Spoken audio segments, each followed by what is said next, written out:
Hello, I'm going to talk about personal investment management for another 10 or 15 minutes. This is a subject for Mangalore University Commerce for the third semester BCom students. It's an open elective subject introduced under CBCS, Choice-Based Credit System of Mangalore University from the year 2019-20. Basic concepts. First, we are going to discuss about meaning and definitions of savings and investment. So these are the basic concepts we are going to discuss in this. Uh, Recap of previous semester. In your previous semester, you might have studied something called capital formation, the word thrift or basic economic model in your principles of economics, which form the basis for the subject. Learning objective.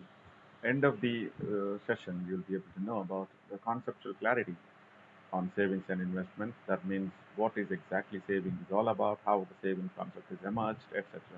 Also, at the end of the session, you'll be able to know and demonstrate the skills on principles of investment and what is investment is all about. Meaning and definition of savings.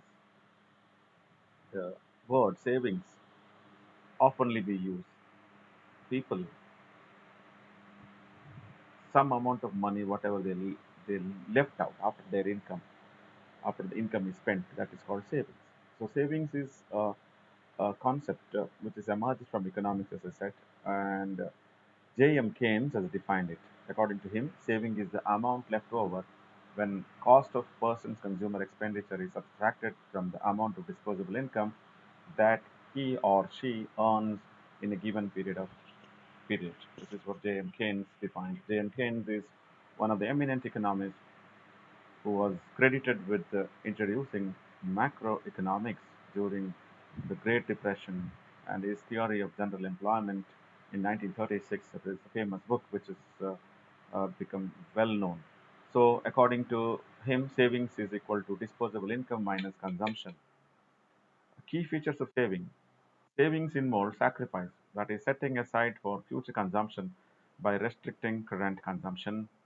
Saving is backbone of capital formation. Keeping some money aside for future needs is savings. Sacrificing current consumption for the sake of future consumption, that's what we said earlier. Saving concept is emerged from economics through some concept, some subject, some to understand the savings concept, we need to understand circular flow. That will give you the better picture of macroeconomics. So let's go to circular flow model. There are two-factor model, three-factor model, and four-factor models. So definitely we have to study three-factor models, but then first to understand the model itself, we'll have to go for two factors so that we'll be able to understand it very clear. So in there are four sectors especially. So I'm going to just do two sectors first. We'll discuss household and farms. And there are altogether three markets: factor market, real market. In the sector model, we'll just discuss only factor two markets, that is factor market and real market. And financial market will emerge in the next model. You all know that household. Who are the household? Household is nothing but a family units. They're the people who are in a family unit. The total number of family unit is what we call units are called as household. Typical household, people have to survive in the household. For their survival, they have to do some kind of activities, some kind of job, some kind of vocation, or some kind of business. Now, what that business is all about, what they do is some of them are going to some places, factories, or some field or some offices, and they work there. So they provide, in essence, it is a labor. They provide labor. Then we have some people who own land. Also, they have something known as, along with the land, they may construct building as well. So, land, building, or any other infrastructure which they provide, which is available in the nature, but they own that, they provide it. So that is land.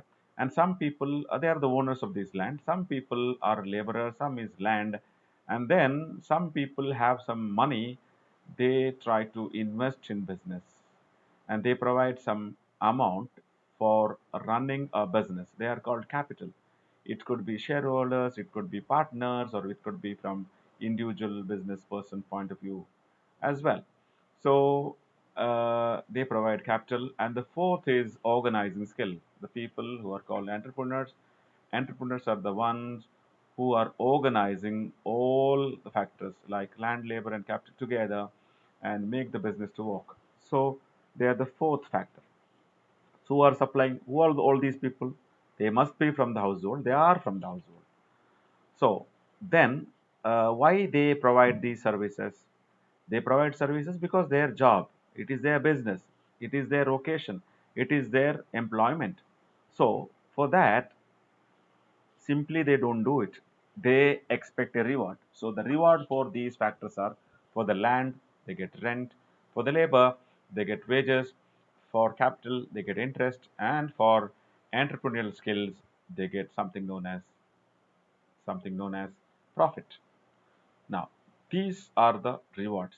So this is working in a market called factor markets, where the people from household supplies factors services to the business or firms. The firm in turn provide them some reward or the factor income. That factor income is uh, rent, wages, interest, and profit. So this is one type of market. This is the factor flow market. So another market, out of this factor services, business people produce goods and services. So these goods and services produced by business people has to be returned, has to be, again, for whose purpose it is been. It is done for the household purpose. So the goods and services produced by business or what we call firms will be bought by the household in goods and services market. So this market is called real market as well. So the business produces goods and services which will be consumed by household. This is how the circular flow, the two-way flow. One-way flow is that factors in the factor market, factory services is provided and factor income is received. And then for this flow, the goods and services is produced and goods and services is consumed. So this is how the flow comes in. So this is first part of the market. Now let's go to the second and third version of the circular flow. And all the amount, for example, I said household produces goods, household provide factor supply, and firm produces goods and services. The goods and services produced by the firms, all these goods and services produced by the firms is not consumed by household. Household will consume some of the goods. Also, household will get, no, it will be consumed, of course, but household get all kinds of income, no? The incomes, all the incomes they won't spend. Some of the incomes in the household will be left in themselves. They will be keeping in their kitty. They will keep in the kitty for the future consumption. Why they keep in the fridge? Because they have a lot of future needs. For the purpose of future need, they keep it. How they keep it? They cannot keep it in a wallet and lock it because the money will not grow itself. So what they do is that they will invest in some safe securities where they will invest. So that is what the investment is all about. There is a market comes in. That market is called financial markets. Now, this financial market is the market wherein the household, their excess money, what is called savings, they will take it away and they will put it in some organized market called financial market. Sometimes unorganized market is also there, but mostly in economic parlance we call about organized market, and which will go back to the business again in the form of subscription to debentures, subscriptions to bonds or banks, or even if they invest in low gold, the amount of money in that capital will go there. So some business. So that is how it will be coming back to the business. So this process of conversion of savings in investment is through financial market. So this is what investment and savings process. So sometimes the one more one more sector is also comes into the picture. That is government sector. The job of government sector is to collect taxes. It collects taxes from the business. But why they collect taxes? Because they have some responsibility, social responsibility. They have entrusted, according to our constitution, they are entrusted with the task of looking after some, you know, jobs of incurring some expenditure. So, like it also pays the social security funds for the people and also subsidies to individuals and corporate owners. That is called transfer payments. So, but again, it comes to the business, and one more sector is called imports and exports. Through that also, the income comes. Okay, so now this is what saving is converted in investment. Now let's go to investment. What is investment? It deals with pooling of savings of the people into organized business activities of producing goods and services. It creates additional wealth and value creation, commitment of persons' funds to derive future income or appreciation in the value of their capital, organized and formalized investment rooted through financial market. The, the process, how this investment process has been done. The portion of household income left after consumption is saved and brought back to business and government sector is conversion of savings into investment. Through investment process, the funds are transferred from the savers to borrowers.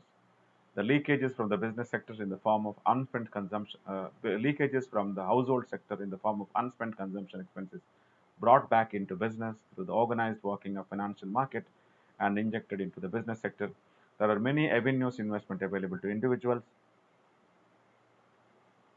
Investment process grows wealth of individuals by savings them assured by saving and assured return for them and with a safety, liquidity, and other things. Systematic savings and investment plans require a good personal financial planning. So, all about this chapter is that we have studied about what is savings, why savings, definition of savings, and how the savings process is done through circular flow and how it is converted into investment. Hope you'll understand this. And if you are having any doubts and questions for us, you can just put this doubts later to DCE. Thank you for listening to me. Thank you, one and all.